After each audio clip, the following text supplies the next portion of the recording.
अपने समाज को ढाल सकते हैं और उस रूप में अपने समाज को बना सकते हैं। इसलिए एकता रहना बहुत जरूरी है। एकता से ही हम किसी चीज़ का विकास कर सकते हैं।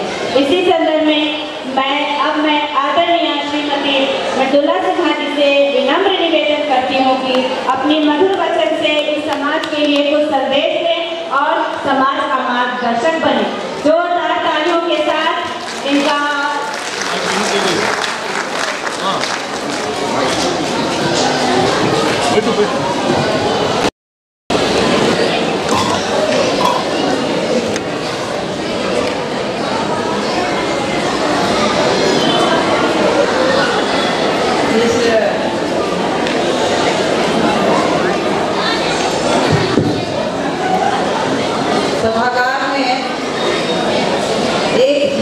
समाज का स्वरूप यहाँ उपस्थित है और मुझे यह देखकर बहुत प्रसन्नता हो रही है कि जिसके लिए मैं हमेशा आग्रह करती हूँ कि घर हो या बाहर, संग चले जब 3 पीढ़ियाँ, चढ़े विकास की सभी सीढ़ियाँ। तो ये दृश्य यहाँ दिख रहा है। तीनों पीढ़ी ने मिलकर सांस्कृतिक कार्यक्रम भी किए हैं और तीनों पीढ़ियाँ यहाँ उपस्थित है। मैं सबको बहुत बहुत आशीर्वाद देती हूँ एक मामी जी को छोड़कर, क्योंकि मामी जी से मुझे आशीर्वाद देने का हक है, रिश्ता है, इसलिए और सब लोगों को मैं बहुत बहुत आशीर्वाद देती हूँ। मंच पर मेरे साथ बैठे हैं अध्यक्ष महोदय।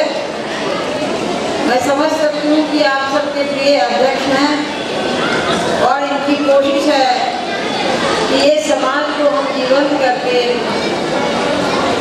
और बहुत ही आत्मीय ढंग से रखें। ये दिख रहा है यहाँ। मैं अभी जब से यहाँ बैठी, मैं यहाँ नहीं थी, मेरी आदत है थोड़ा पीछे चली जाती हूँ। बड़े बड़े अंतर्राष्ट्रीय राष्ट्रीय सम्मेलन में जब संगोष्ठी का कोई विषय होता है तो मेरी आदत है कि मैं गांव चली जाती हूँ। शरीर तो वहीं रहता है, लेकिन गांव के लोग अपनी उस समस्या का समाधान कैसे ढूंढते थे, मैं ढूंढ लाती हूँ।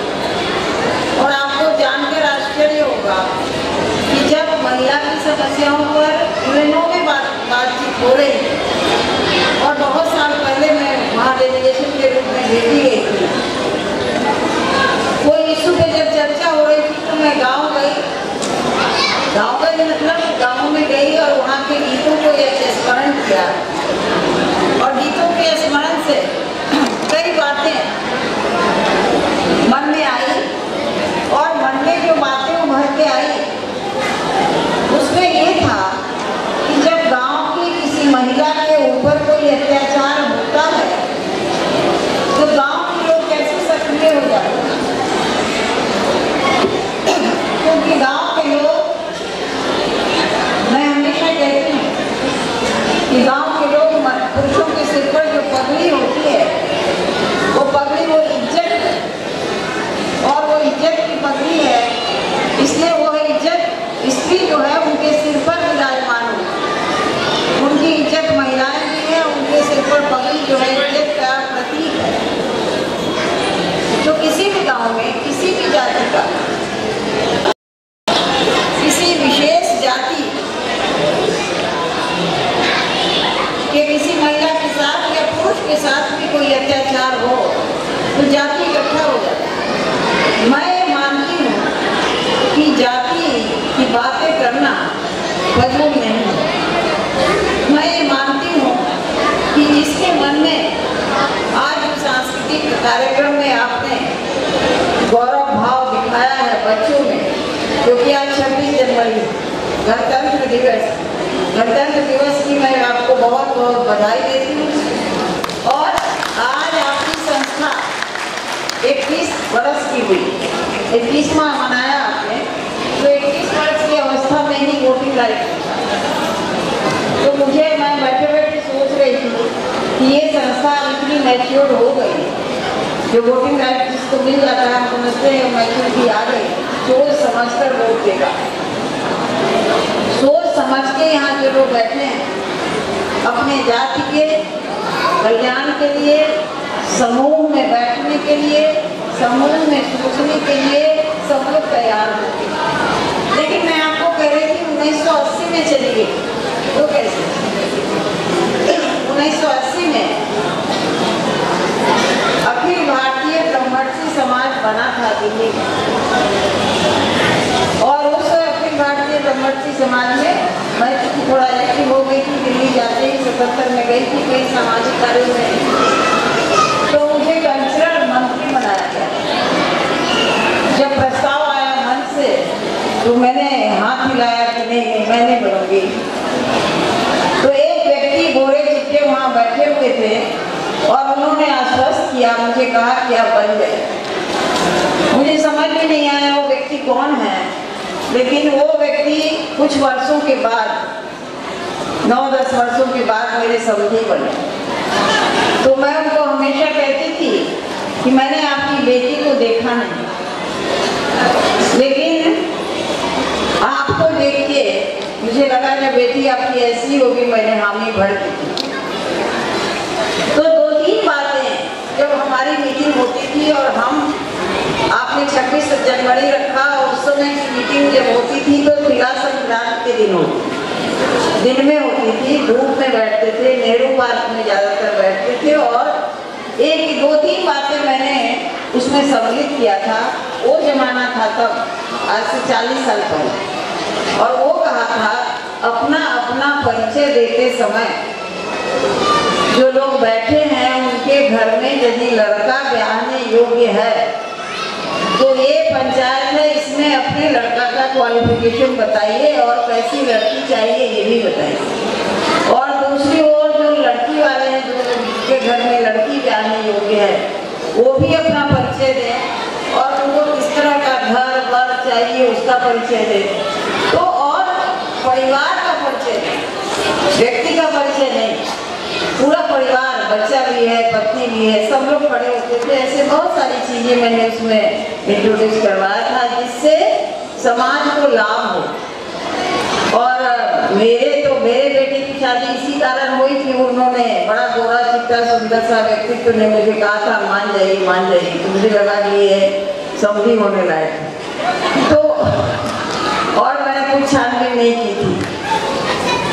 बहुत सारी बातें जो हमारे समाज में, मंदिर का बनना बहुत जरूरी है, सब व्रत त्योहार का मनाना जरूरी है, लेकिन पश्चिम की हवा जो आ रही है, मैं जानती हूँ कि सब लोग अपने घरों में चर्चा करते हैं, परेशान हैं कि बहुत जल्दी बच्चों के अंदर, युवा पीढ़ी के अंदर और पश्चिम की हवा आ रही है, वो थोड़े अपने लीक से हटके चल रहे।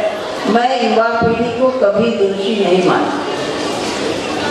युवा पीढ़ी के लिए हम शुरू से क्या सिखाते हैं, कैसा व्यवहार करते हैं, बहुत कुछ उसके ऊपर निर्भर करता है।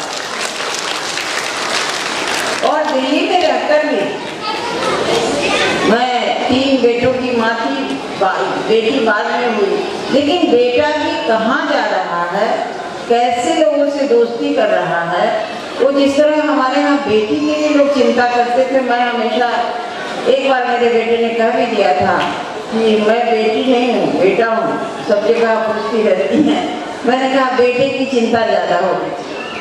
तो खैर आप परिस्थितियाँ बदल गई है। शादी ब्याह के लिए हम जब अमेरिका, इंग्लैंड अपने बच्चों को भेजते हैं तो हम इंतजार करते रहते हैं कि कब ये खबर आएगी कि मैंने लड़की पसंद कर लिया और लड़की कहेगी कि मैंने लड़का पसंद कर लिया। और मैं ये कहती हूँ कि अब ज़्यादातर माता पिता का दायित्व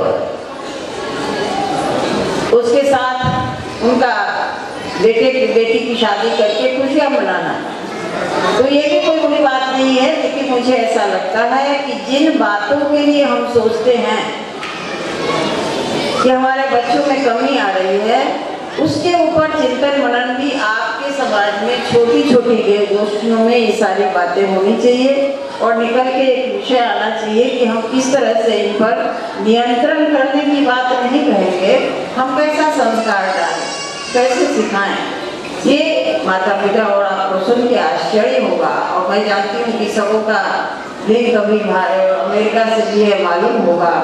मैं अमेरिका गई, वहाँ कुछ लोगों से, वहाँ के लोगों से मिली और बातों बातों में मैंने कहा कि अपनी संस्कृति को स्मरण करते हुए पर्व त्योहार आप करिए ये सब। तो मुझे एक महिला ने उसके जवाब दिया और कहा कि देखिए मैडम, हम तो सब निभाना कर रहे हैं, हम सब व्रत त्योहार भी करते हैं, लेकिन इंडिया जाके हमको बहुत दुख होता है।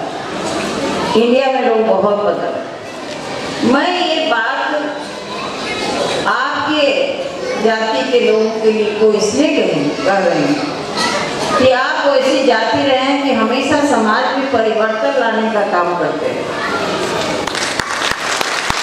आपके देख के गाँव में हमें याद है बचपन में कि हम लोग जैसा करते थे वैसे दूसरे लोग भी, दूसरी जाति के लोग भी उसका नकल करते थे, अनुकरण करते थे। तो हम परिवर्तन लाते हैं। हम सामर्थ्यवान भी थे, बहुत कम प्रतिशत छोड़ करके हमारे लोग सामर्थ्यवान थे और वो परिवर्तन लाते थे। और वो परिवर्तन वही नहीं, सजानंद सरस्वती जी का फोटो यहाँ लगाया गया है। सबों का नाम तो नहीं, लेकिन मैं समझती हूँ राजनीति में, सामाजिक कार्य में, साहित्य में जो बड़े बड़े लोग हुए हैं, जैसे रामधारी सिंह दिनकर का भी वो नाम रखना चाहिए, सूची आपको बेगपुरी जी की सूची होनी चाहिए। ऐसे बहुत लोग हैं, तो वो सूची भी रखनी चाहिए जिस पर हमको गर्व होता है। तो उन्होंने समाज को दिशा दिया इन सारी बातों से, और सबसे ज़्यादा ये कि हमें उसका गर्व का हमें महसूस होना। दिल्ली आने के बाद मेरे मन में आया था कि बिहार होली मिलन करते हैं। उसके लिए जो मैंने चिट्ठी लिखी थी, वो चिट्ठी आज तक लोग बहुत लोग रखे हुए हैं। बिहार, दिल्ली में बिहार होली मिलन क्यों, और उसमें हमने महिलाओं की टीम बना के और गीत सब गवाया।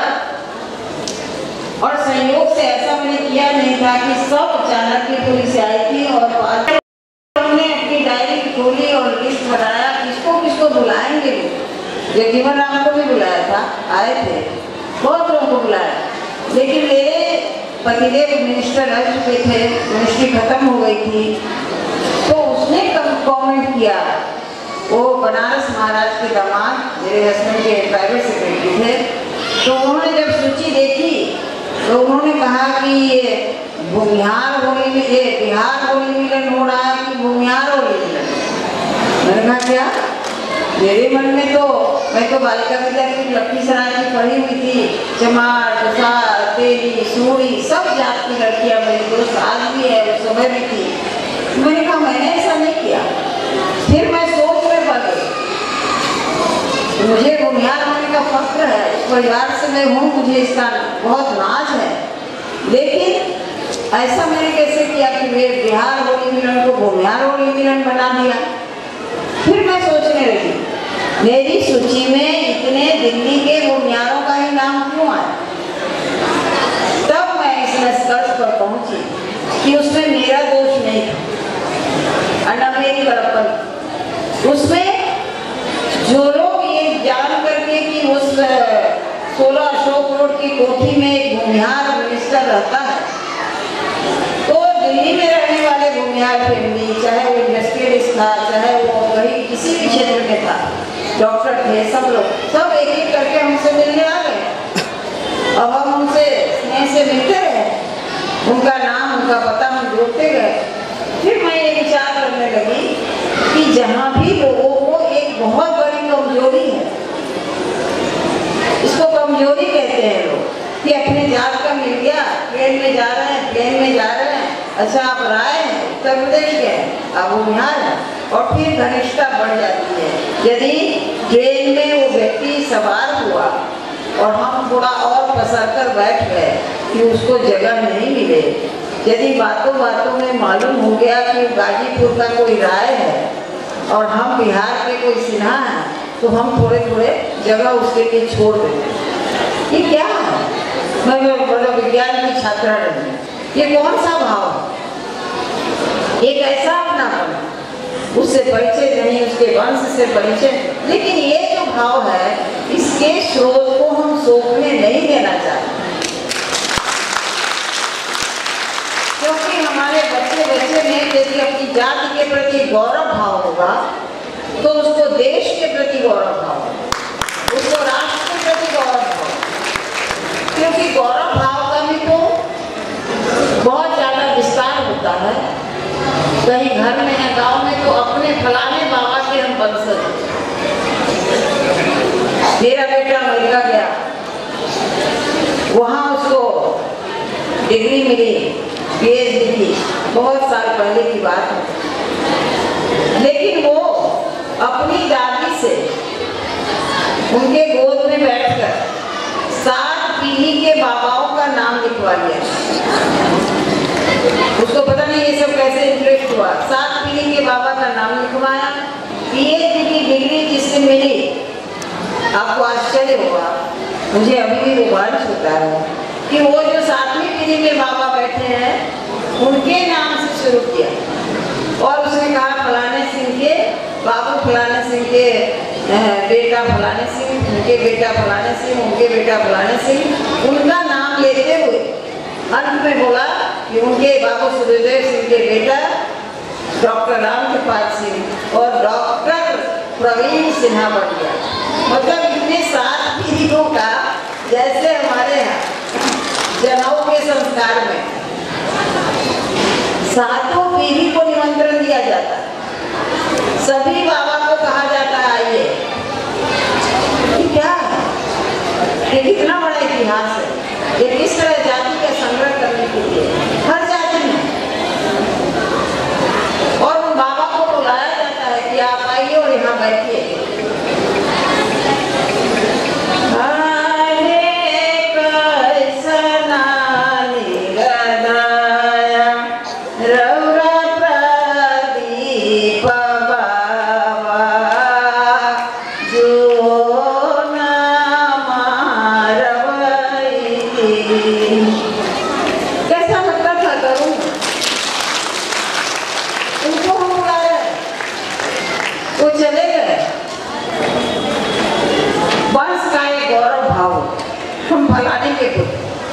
वंश का गौरव भाव होता है, हम परशुराम के वंशज। गोवा में बात करते हुए गोवा के लोग हमेशा कहते हैं कि परशुराम की भूमि है। उसकी एक कथा है, उसके विस्तार में मैं नहीं जाना चाहूँ। परशुराम ने जो सब कुछ दान कर दिया तो उन्होंने उन्हीं पे समुद्र को अपना बाण दिखाते हुए कहा कि मुझे जमीन दो, और सुनते हैं कि अरब सागर में वो जमीन छोड़ दी थी जो गोवा। और मुझे जब ये मालूम हुआ, मैंने पता लगाया कि गोवा में कहीं पे परशुराम का मंदिर है कि नहीं। तो गोवा में परशुराम का मंदिर नहीं, बहुत पुराना है, छोटा सा है, जितना भव्य होना चाहिए नहीं।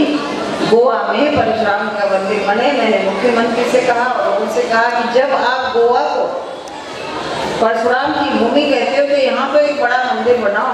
ये सारी बातें चल रही थी। उस बीच में हमने सोचा समय मेरा कम है तो मैं परशुराम की एक बड़ी प्रतिमा, कांस्य की या पीतल की प्रतिमा गोवा राजभवन में स्थापित करूंगी। इसका फाइल हम मूव करा के और मैं आ गई हूँ क्योंकि थोड़ा समय कम बच गया था।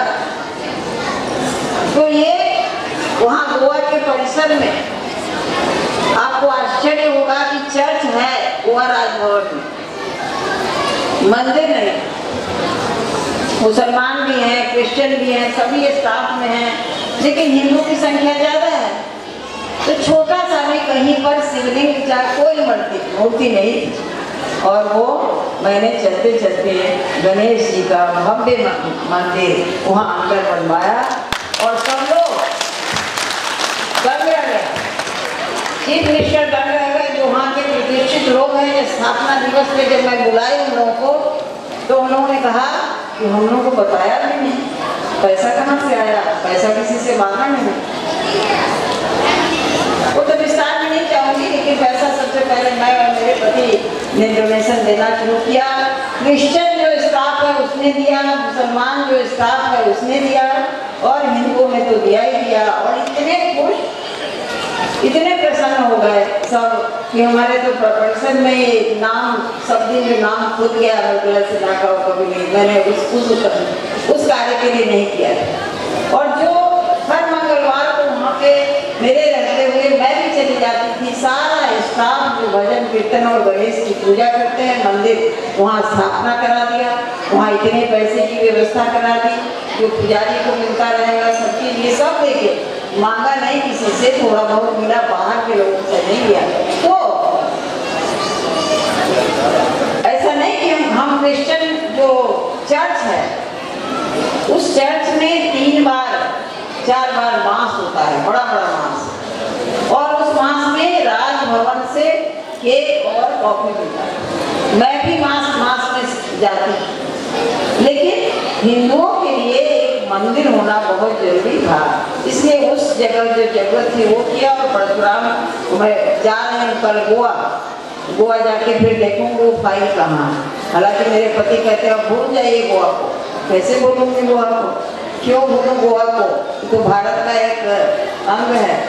तो इसलिए जब एक और की सब जानता है, छोटा छोटा बच्चा जानता है कि एकता में ही बल, एकता होनी चाहिए। थोड़ी बहुत होता है, किसी भी समाज में बनाए थोड़ा डिफरेंस होगा तो सब खत्म होगा, एकता होनी चाहिए। हमारे यहाँ हमारा इतिहास बताता है कि हमारे जो पूर्वज थे, वो पूर्वज भी जो गरीब लोग थे वो कलकत्ता, बाहर, सूरीनाम, मॉरिशस, ये फिजी, गायना, सब जगह गए। आप सोच सकते हैं कि वो सब जगह गए, राज सत्ता का प्रमुख हो, कितना बल रखा हो, कितने मन में एकता जमाई हो, क्या कल्पना किया हो। अब वहाँ जात पात का भेद नहीं है, लेकिन 2 खानदान जो है वो भूमिहारों का खानदान है। और वो भूमिहार के जब लड़के लड़की बड़े हो जाते थे तो वो पटना में आके होटल में बैठते थे और वहाँ से लोगों को जुटाते थे और बिहार से ही लड़का लड़की या उत्तर प्रदेश से विवाह करके ले जाते थे। ये क्या दृष्टि, उनके माँ बाप ने उनके अंदर क्यों ऐसा डाला था? मैं समझती हूँ कि इन सारी चीज़ों पर ध्यान देते रहिए और जितना आप परिश्रम यहाँ आके कर रहे हैं वो बहुत है। यहाँ आने का जब निमंत्रण मिलता है तो सच मेरे मन में ऐसा लगता है मायके जा रहे हैं। महिलाओं का मायके से बहुत प्रेम होता है। मेरी दादी हमारे दरवाजे पर, ज्वाइंट फैमिली के दरवाजे पर एक बरगद का बड़ का पेड़ था। वहाँ बुधवार को और सोमवार को या कोई 2 दिन था जो वो जाके जरूर खटिया पर बैठती थी शाम को। बाद में मुझे पता चला कि वो मेरे दरवाजे पर जो रोड जाती थी उसी रोड से उसके गांव के लोग हमारे गांव के बाहर पेटियां करके, बाजार करके उसी रास्ते से जाते थे। और वो सबको रोक के पूछते भी थे और वो किसी कोई फुआ जी प्रणाम, बहन प्रणाम कर करके सब लोग जाता था और वो इतने खुश हो जाते। एक दिन उनको पता चला कि उन्हीं के खानदान में किसी परिवार में शादी है, ब्याह है, कुछ है। वो इतना दुखी हो गई कि मुझे निमंत्रण क्यों नहीं आया, बहुत दुखी हो गई थी। और फिर मेरे पिताजी ने समझ लिया कि वो बहुत दुखी है, तो दुख का कारण क्या है वो सोचो। अपनी बैलगाड़ी में बैठाकर जहाँ शादी ब्याह था उसके लिए न्योता भेजकर और मेरी दादी को उनके मायके भेज। सुना मैंने कि सबसे ज्यादा जितने भी लोग आए थे उससे ज्यादा उनका सम्मान हुआ, स्वागत हुआ कि हमारी इतनी बड़ी उम्र की और आई है यहाँ। तो बहुत रहता है, मैंने एक कहानी में बहुत पहले लिखा था कि मेरे पति से जब मायके जाने का ये मिल गया, अनुमति मिल गई, तो मेरे पाँव में घरमुहे बैल की गति आई। घरमुहा बैल शायद आजकल लोग समझेंगे नहीं, लेकिन घरमुहा बैल किस तरह से भागता है, नाभि पर पहले पहुंच जाता है, हलवाहा बेचारा हल ही उठाता रह जाता है। आज तो हल नहीं है, बैल नहीं है, ये सारे उक्तियाँ भी बहुत पुरानी हैं। लेकिन मैं अपनी मामी जी को बता रही थी, मेरा भाषण कहीं लंबा ना हो जाए, लेकिन मामी जी को बता रही थी कि मैं सूरीनाम गई। जो लोग हमारे गए बाहर, उनके दर्द पीड़ा को वहाँ जाकर उनके तीसरे चौथे जनरेशन से सुन कर मेरे मन में बात आई थी। और राष्ट्रपति थे, हमारे यहाँ के विदेश मंत्री थे, सबके साथ बड़े बड़े दिग्गज हिंदी के लोग वहाँ थे। मेरे पास ना कागज ना कलम थी और हम नीचे घास पे ही बैठे थे। तो हमने कागज कलम, एक बिहार के थे, उनसे कागज मांगा, किसी से कलम मांगा और दनादन मेरे मन से एक गीत लिखा गया। और उस गीत में कोई जो हमारे यहाँ परदेसिया करके गीत होता था, उसी का धुन आ गया, सुर आ गया। और उसमें पूरी कहानी थी। इतना सीरियस हो गया मुझे नहीं मालूम था, लेकिन छोटे से नोट पैड में ले जाके मैंने मेरे साथी कमरे में जो थी उनको सुनाया। वो बेचारी पंजाब की थी, वो परदेसिया स्वर उनको इतना समझ में नहीं आया। लेकिन शाम को जब कवि सम्मेलन हुआ तो मैंने वो गीत सुनाया। और वो गीत सुनाने के बाद वहाँ जो रह रहे थे, जो भारत वर्ष से गए थे, खास के बिहार से गए थे, वो इतना रोए, पुरुष भी और स्त्री भी। तो मुझे तो लगा था कि पता नहीं कैसा गीत होगा, क्या होगा, लेकिन अब मैं ये दादी माँ के गले से वो गीत उसको संभाल नहीं सकूंगी, इसलिए मैं कविता के रूप में पढ़ ली।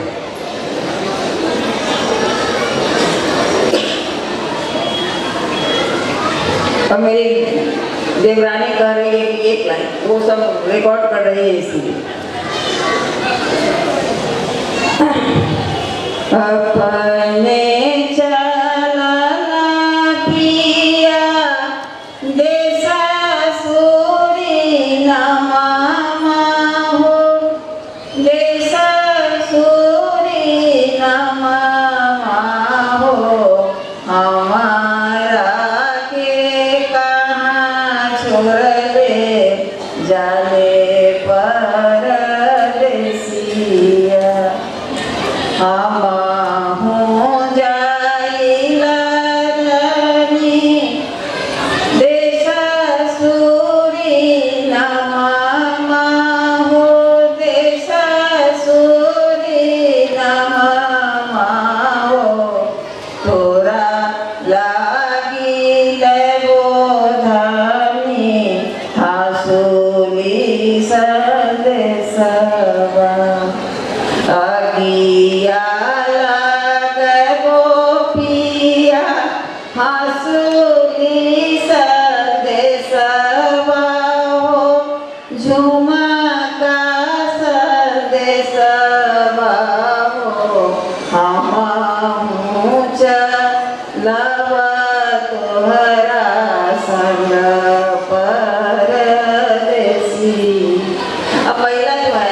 बहुत प्यार से रखती है कोई भी महिला, और सास के बेटे को समझती है, इसलिए बहुत उसको छलने का भी उपाय करती है।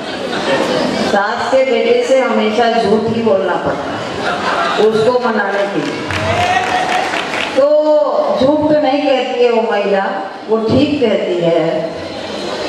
जब जब पिया हो माए माना पर, माना पर तो गाँव माना पर तो मीठा बोली बोला पीरा हरब परदेसिया। मेरे पति भी छोड़ के दिल्ली चले गए। मैंने कहा मैं नहीं जाऊंगी। तो उस समय की बात कर रहे हैं। उसके बाद चलो देखिए कितने सब हैदराबाद आ गए, हम भी चलेंगे। और ये करने के बाद फिर पति ले चलता है, क्या करता है, अब चल धनी बैठा जहाजवा में। ध्यान दीजिएगा, सीता जैसन हठ तू ठान ले रे धनिया। कहाँ से कहाँ बात आ जाती।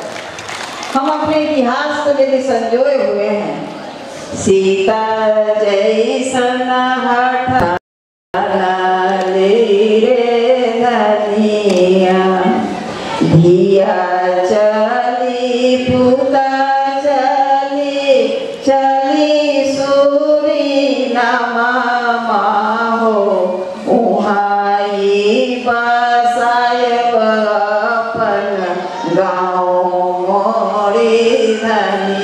बसा लिया उन्होंने, वही है, शासन में आ गए।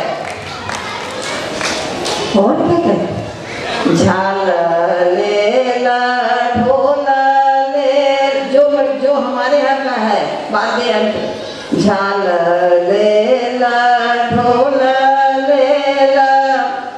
ले ला मेरा दंगवा हो, उहाई बजाए रामा धुना मेरी धनिया, उहाई बजाए रामा धुना मेरी। अब तक राम धुन बज रहा है वहाँ। हम हैदराबाद चले आए तो क्या, यहाँ भी वही राम धुन, वही गाँव की गीत, वही सब कुछ को जिंदा रखना बहुत जरूरी है। साथ ही साथ एक और वहाँ की महिला ने मुझे कहा था कि ये पौधा जो देख रही हैं, इसके बीज, ये बिहार का पौधा है, इसका बीज हमारे बाबा लाए थे। और कुछ जो औजार है, खुरपा है, ये सब, वो सब भी बोली कि वहीं से आया, अब बनना शुरू हो गया। हमारा जो कल्चर है, और खास करके हमारी जाति का जो कल्चर है, जो जिस तरह से दबंगता के साथ अपने गांव में दूसरों के लिए भी सोचना, अपने लिए भी सोचना, उसको यहाँ बुलाना नहीं है, उसको रखना है। मैं आपको बताना चाहूँगी, सबसे पहले टेलीविजन पर लोकगीत मृदुला सिन्हा और साथी 1980 में प्रसारित हुए। वहीं की महिलाओं को इकट्ठा करके, चाणक्यपुरी की ऑफिसर्स की पत्नियां थी, एक ग्रुप बनाया, वो रेडियो पर बिहार के गीत गाती थी। वही पहला छठ मनाने में मंत्री की पत्नी होकर, जहाँ केवल और केवल 11-12 ये घाट पर, यमुना घाट पे इतने ही मोमबत्तियाँ जली थी। पहला कार्यक्रम छठ का। उस समय में जब सब लोग मुझे बुलाते थे दिल्ली के, इसमें मैं कहती थी, अपना बिहार में वो कहावत है, पहनेंगे सब कोई छमकवाइए कोई। साड़ियाँ तो सब पहना लेती है, लेकिन झमकाने वाली महिलाएं, अब मैं किसका नाम लूँ, तो एक का लूँगी तो दूसरा नहीं, यहाँ तो सब झमकाने वाली महिलाएं बैठी। तो अब छठ इतना झमक गया, सारे देश में झमक गया। किसी ने मुझे कहा, सरकार ने क्या नहीं किया छठ को करने का, ये छुट्टी दिलाना, ये करना, वो करना, ट्रेन चलाना, सब में हमने एक संस्था बना के काम किया। थोड़ा बहुत ज़्यादा आगे बढ़ के नहीं, लेकिन साइलेंटली सब काम करती रही, बहुत कुछ किया। और बुनियाद समाज में भी निरंतर जाती रही, अच्छा लगता है। मेरा बेटे का विवाह जब होने लायक मेरा बेटा हुआ, मैंने कहा था, कई लोग बैठी थी महिलाएं, मैंने कहा था जब मेरे बेटे की शादी मुजफ्फरपुर जिले की लड़की से होगी, भूमिहार परिवार में होगा, मुझे बहुत खुशी। जो वहाँ महिलाएं बैठी थी बोली, आप ऑल इंडिया प्रेसिडेंट हैं बीजेपी महिला मोर्चा, आप ऐसे कैसे बोल सकती हैं जाति के ऊपर? मैंने कहा बिल्कुल ठीक बोल रहे हैं, बहुत सोच समझ कर, क्योंकि तब खान पान, रहन सहन, व्रत त्योहार, सास के रात के तेल लगा के पैर दबाने का काम, ये सब अच्छी तरह होगा, नहीं होता। मैं तो छोड़ती नहीं, मैंने पहले ही शर्त करवा दिया था, मेरा पाँव बहुत दुखता है, तेल लगाना होगा, दबाना होगा। तो कुछ दिन तो उसने किया, अब करती है जो काम करने वाली, इधर मम्मी का तेल लगा के आओ, तो ये भी तो काम होगा, मम्मी का पैर लगाओ। तो मेरे कहने का मतलब कि अब तो हमारे हाथ में नहीं, कहाँ की बहू आएगी, कहाँ का, लेकिन उसमें जब शादी ब्याह हमारे होता था और किला के अंदर होता था तो लड़कियों को एडजस्ट करने में दिक्कत नहीं होती। शादी के बाद तो एडजस्टमेंट है, शादी पर विवाह दो परिवारों का मिलन है, दो लड़के और लड़कियों का मिलन नहीं है, परिवारों का मिलन है, दो परिवार का गोत्र मिलना चाहिए, दो परिवार की कुंडली मिलनी चाहिए, तब फिर आसानी होती है। और आज मैं आपको एक बात करके अंत करना चाहूँगी, बहुत लंबी कहानी मेरी हो जाएगी, कि मुझे सब लोगों ने जब ये कहना शुरू कर दिया कि आपका बाल सफ़ेद हो गया, उम्र भी तो आपकी बहुत ज़्यादा हो गई। अब लक्ष्मण ठाकुर जी सुन रहे हैं, अभी मैंने उनको उम्र बताई कुछ दिन पहले, और यहाँ आप लोगों से झूठ बोलूँगी तो कहेंगे जो हमारे खानदान की महिला झूठ भी बोल रही है। तो मैंने कहा कि नहीं, गोवा के डॉक्टर्स को भी कहा आई एम ओनली 42, मेरी उम्र जो है 42 है। तो बाद में 3-4 साल रहने के बाद एक हार्ट के डॉक्टर ने बोले मैडम थोड़ा सा 42 में बढ़ा लेते, बढ़ा। मैंने कहा 45 करो, इससे ज़्यादा नहीं बढ़ा। लेकिन मैंने कहा कि मैंने ये बाल सफ़ेद पेंट किया, ये बाल मेरा उम्र के अनुसार काला नहीं हुआ है, सफ़ेद पेंट है। और ये सफ़ेद पेंट क्यों किया मैंने आज से 25 साल पहले? इसलिए किया कि लोग तब से युवा पीढ़ी को बदनाम करने लगे और कहने लगे कि युवा पीढ़ी बर्बाद हो रही है, दिख से हट गई, संस्कारहीन हो गई आगे। लेकिन मेरा ये अनुभव नहीं था, नहीं है। तो मैंने सफ़ेद किया क्योंकि मैं महीने में 15 दिन दिल्ली से बाहर रहती थी, सारे देश में चिड़िया की भूमिका में घूमती रहती। तो ट्रेन में जब भी मैं जाऊँ तो ट्रेन में ज़्यादातर ट्रेन से ही सफ़र करती थी, खास करके राजधानी से, तो मैं अपनी चादर कभी भी अपने हाथ से नहीं बिछाई। कोई नौजवान दंपति या कोई साथ रहता था, पत्नी को कहता चलो अब माता जी के बिछावा लगा, क्योंकि सफ़ेद बाल है सब बहुत ज़्यादा, और छोटा से छोटा पर्स मेरे हाथ में हो, प्लेन में चल रही हूँ तो कोई नौजवान आएगा, पहले तो माँ करता था, अब दादी करना शुरू किया। तो मुझे दोनों संबोधन बहुत अच्छा लगता है। इस तरह से समाज में हम लोगों को जो फैमिली है, जो मिडिल क्लास मिडिल उम्र में है, उनको अपनी नई पीढ़ी को ये कहना कि वो बर्बाद हो गया कभी नहीं करता। अपने व्यवहार से जो कुछ आप सिखाना चाहें वो सिखाएं, लेकिन अपने शब्दों से सिखाएं। लेकिन उनको कहना कि मैंने देखा हुआ है गाँव में, आम की चोरी मेरे ही बागीचा से बगल का लड़का सब चोर के ले आया, जल्दी उसकी माँ ने उस सभी चोरी किए हुए आम को कोठी में रख दी और कहती है अच्छा राजा बेटा हाथ धो के आओ खाना। उस समय तो बात समझ में नहीं आई, अब आके सोचती हूँ कि चोरी करके आया उसको भी राजा बेटा करती, और हमारा बेटा तो पढ़ के आता है, अच्छा हम थोड़ा सा अपनी पत्नी की तरफ ज़्यादा झुकाव हो जाता है। तो उस समय भी बुरा नहीं मानिए, सोचिए कि आपका विवाह हुआ था तो क्या हुआ, आपके पति तो भी तो, मेरी सास ने कहा, दो सास से बात कर रही थी तो बोली कि अब तो वो भाई आगे गई।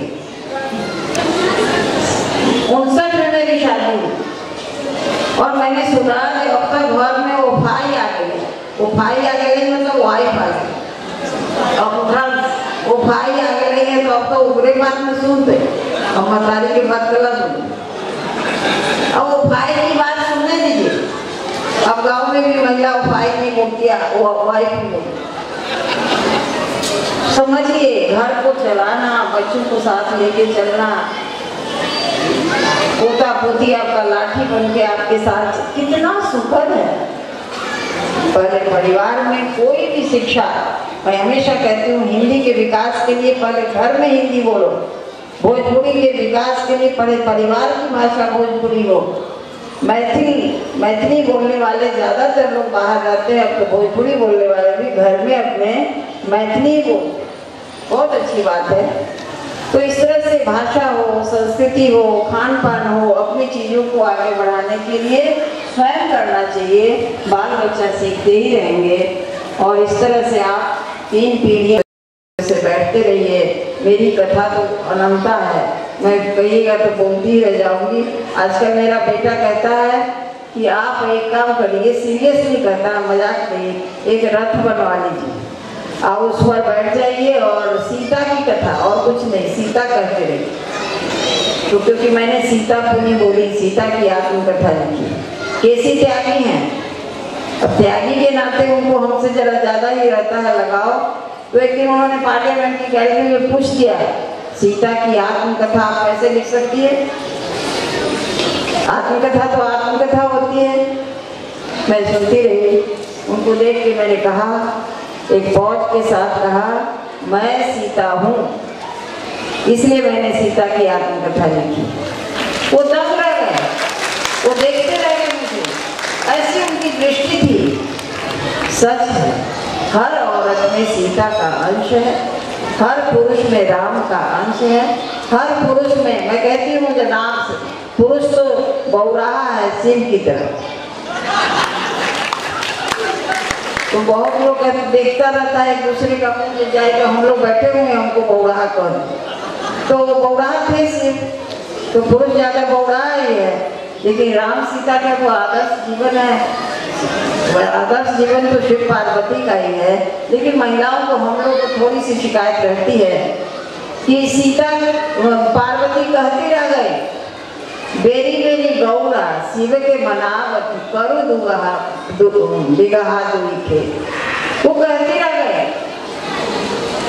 मैं जानती हूँ कि इसमें बैठी हुई कितनी महिलाओं ने अपनी जिद के कारण हैदराबाद में अपने लिए प्लॉट लिया होगा। देखती हूँ, अचल रहे यही बात तुम्हारा, जब लगी गंग जमुन जलधारा। लेकिन एक वाक्य और कहना चाहूँ, ये आशीर्वाद तो सीता को फलित कहाँ होगा?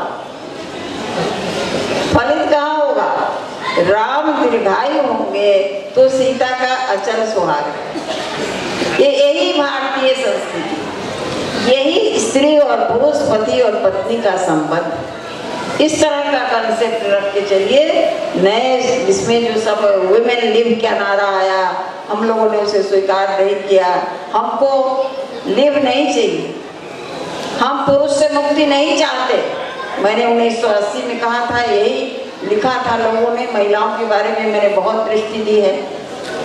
हमें पुरुषों से मुक्ति नहीं चाहिए, हम उनसे मुक्त होकर कहाँ जाएंगे और क्यों जाएंगे? ये तो प्रकृति ने बना के, पुरुष और प्रकृति बना के भेज दिया है, हम उनके साथ रहेंगे। और जिस तरह हम जबरदस्ती बहुत सारी बातें उनसे मना लेते हैं, वो बेचारा हार जाता है। सास का बेटा कहता है जाओ जो बने करो, करने दीजिए। लेकिन हम तो परिवार के लिए करते हैं, हम उस बात पर अड़ते हैं जिसमें परिवार का भला हो, बच्चों का भला हो, नौकर चाकर का भला हो। एक बात और कहती हूँ, आज अपना समाज मिला है बहुत कुछ करने। मैं नवविवाहिता जो है उनको आशीर्वाद देते हुए अपने जीवन से एक सूत्र लेती, और अपने जीवन का सूत्र ये है कि जब मेरा विवाह हुआ तो ससुराल जाने के बाद मैंने अपने पति की कोई चिंता नहीं, और सास ससुर नौकर चाकर देवर ये ननद ये और साथ साथ मेरे पति के जितने मित्र थे उनको ज़्यादा ख्याल करने लगी, उनको ज़्यादा सम्मान सम्मान करने लगी, उनके खान पान की ज़्यादा चिंता करने लगी, पति जाएगा कहाँ? वो लोग तो उन्हीं के प्रिय थे, तो हमने उनके समाज को, उनके लोगों को अपने को प्रिय बनवा लिया। वो जब बात होती थी, मेरे ससुर जी आए, जा थोड़ा सा कुछ न होता, पर बेटा वो मेरे ही सामने करते थे, हम दोनों से बात कर ले, सब ठीक हो जाए। तो यह अधिकार लेने के लिए हर पत्नियों को, हर महिला को, बेटी को भी यही सीख दीजिए। पति तो तुम्हारा होगा ही, पति का जो भी प्रिय है, दोस्त है, महिम है, सबकी सेवा करो। सबको सेवा करने का मतलब वो खाना बना के खिलाना भी नहीं होता है, भाव से उनका सम्मान करो। पति मेरे पति की तरह, अब मामी जी को बहुत ऐतराज होगा, लेकिन मैं कहती हूँ मेरे पति की तरह सबका पति मुट्ठी में रहेगा, जा नहीं सकता। बहुत बहुत